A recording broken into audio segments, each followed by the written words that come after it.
The 2008 presidential election is going to be so intense with the debates and the people speaking that you'll probably have to find somebody who ran sound for Wu-Tang Clan concerts to deal with all the microphones and all the people yelling and screaming on the stage. But one thing that's being said fairly clearly, oddly enough, many years, 2 years out from the election and still 6 months away from the midterms, is who may be in charge, who may be front runners, who may be our Democrat and Republican ticket runners for the actual election. Because a new poll is showing that of all the names of possible people who may run, and none of them are putting their names out there yet, early suggestions are that Alexandria Ocasio-Cortez and Marco Rubio are emerging as the early leaders in the hypothetical 2028 presidential lineups. While election remains, 2.5 years away from now, the survey offers an early glimpse to where Democrats and Republicans voters are leaning in the polls for the next presidential race if it were held today. Polling this far in advance usually means absolutely nothing, but it is a nice little something to talk about and a visual media entity that gives us something to kind of focus on as we get closer to the real thing. It also helps frame early national conversations so we have something to talk about for a while. Now, let's talk about AOC and Alexandria Ocasio-Cortez's very steady expansion of her influence beyond the progressive activist circles and broader Democratic politics. Remember, just about 8 years ago, she was still dancing around doing waitress things on TikTok, and now she is becoming one of the most powerful women in the world, politics and fashion from the Met Gala and just things in general. Known for outspoken positions on economic inequality, climate policy, labor issues, and healthcare reform, she remains one of the most recognizable figures in the Democratic Party. Her strong social media presence and ability to emerge inside of the younger generations and basically just hype them up for things makes her a recurring subject for speculation for years. And now that she'll be basically old enough to run for it, we shall see. Supporters also see her as a transformative candidate capable of mobilizing young voters, new voters, and also pulling in some folks that may be critics but are able to just sort of hold their nose just long enough to vote for something that's different, that is a bit more positive, if you will.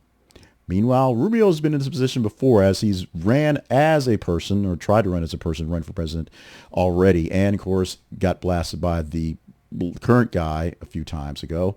But on the side of Republicans, he appears to benefit from his long-standing national profile and also positioning as a more traditionally structured conservative candidate. He basically is the last standing conservative out there, and so that's the guy that if we can get off of the Trump train, will be the man people will follow. Rubio has also spent years balancing the establishment of Republicans along with elements of the populist party that's being shaped today. His foreign policy background, his communication style, and experience in national politics with a lot of time working it make him a familiar figure for the GOP voters and for independents alike. The poll here reflects that many are uncertain about the future and the leadership structure of the Republican Party, so if things were to shift, they could go quickly to Rubio to make things back to a sense of normalcy that we may not thought can come back to, or just a true generational shift going from old too young. So political analysts caution that the polls conducted this far ahead of election are pretty fluid and unreliable as predictors of final outcomes. Think Jeb Bush. Many eventual candidates have not declared intentions. Major national events can actually shape the opinions when they basically screw things up or other people do better in those things. And voter priorities frequently evolve over time. Early polling tends to reward candidates with strong media exposure, not so much tested campaign organizations. We're seeing that with a lot of hype going toward AOC, who's big in the media, but hasn't really passed too many bills going forward. And Marco Rubio, who's been seen quite a while, and right now is getting a very strong profile in the work he's doing, but also being undermined by his boss at every single attempt. These surveys are closely watched because they influence fundraising conversations early on, media coverage, and speculation among party strategists. With the emergence of both AOC and Marco Rubio as early polling top contenders, this may actually signal a broader interest in general transition from both major parties. Difference of opinions, difference of viewers, different people to run the show at the party level and, of course, at the presidential level. Voters continue to debate whether the country is ready for younger leadership styles that emphasize digital communication, sharper ideological branding, and more direct engagement with culture issues. The potential contrast between the progressive populist Democrat and the conservative Republican with establishment experience can also preview a type of ideological battle that can shape future elections as things move on. Okay, so I've said all that stuff now. Let's literally go off script right now and remind you of one thing that people aren't talking about when they're talking about, their next elector and this poll in particular. Alexandria Ocasio-Cortez is Puerto Rican, and Marco Rubio is Cuban. Marco Rubio is Cuban.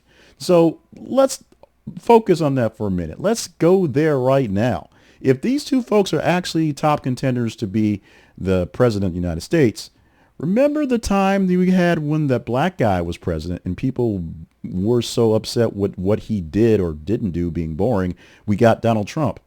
They also had very little problem saying they weren't voting for a woman twice. One being Hillary Clinton, one of the most qualified people to run a nation ever. The other being Kamala Harris, who is also a woman, plus being black. And if you want to throw that in there, she's also Indian. That really confused a lot of people. So why are we voting for a Puerto Rican lady, a really big mouth Puerto Rican lady, who, by the way, I'm not the biggest fan of myself, or Marco Rubio, who is Cuban? They're both Hispanic. There may be a chance that literally everybody sits out the election because they don't want either one of these people of those distinctions in the background. Now, yes, I am saying that out loud right now because these are the words that will be said. Yes, AOC will take a lot of bullets a far way because of being a woman, being a very loud progressive, and just being herself. But there's also the ethnicity that is in play, and it will be in play. Think about it. Like I said, we had a lot of issues with Obama from any side, any petitions, from, us calling, us being proud of having a black president to us wondering if racism was a race because they had a black president. So we go back to super racism again with the next white guy. What will become of us when it becomes of whoever is elected? And right now, as we said, early polling says these guys are showing a lot of weight, showing a lot of style, showing a lot of endurance. But we have 2.5 years to get to an actual election and a year and a half or so to basically build yourself in a primary. We're going to see if these two can last, and even if they want to be. We know Marco wants it. We think that AOC might want it. We'll see how it goes and whether America wants to have either one of these folks. They are younger. They are more progressive, even if Rubio's is conservative. And they are both Hispanic. So let's not forget that, because that's kind of important when it comes to the polls. You may not want to say it out loud, but I just did. Oh, so let's go back to the script. There are some polls out there that tells us more about what we think in the future of our lifestyles and our elections. And there are pros and cons to having these early polls give us something to get started with. They offer an early snapshot of voter interests and party direction. They highlight rising political figures beyond the current election cycles. Basically, whoever can get it to a camera can get a chance to be seen. And also encourages discussion about generational leadership changes. These two folks are much, much younger than anybody else running. So there's a good chance that if they were to win, they would bring in a younger crowd and a more lively crowd to run their parties. Meanwhile, early polling is historically wrong, volatile, and inaccurate for long-term ideas. People that look good early don't really necessarily last very long. The name recognition can actually get distorted over time because at some point in time, they're going to do something to make you mad. And with all that time to do it, will they do it at the exact wrong time? Meanwhile, the media attention around speculative polls may also overshadow current policy issues. There's a war going on. Rubio has actually a pretty big agenda in his portfolio for his boss to give him to do stuff. So that's a good thing for him. It also is a bad thing for him because his boss is doing a lot of bad things. And Alexandria Ocasio-Cortez is exactly who she is, and she's not going to change. So if you didn't like her last week, you're going to hate her when she runs for president. It is the truth. Oh, yeah, they're both Hispanic. I mentioned that as well. So what do you think about this? Early polling says that it could be Rubio versus AOC for the big ticket stop. Do you think they're going to make it that long? Do you think they're actually going to have a chance to run? And do you think any sort of background noise in air quotes, could possibly, add some static to their campaigns. Comment away, because that's what we do for the Conversation Project.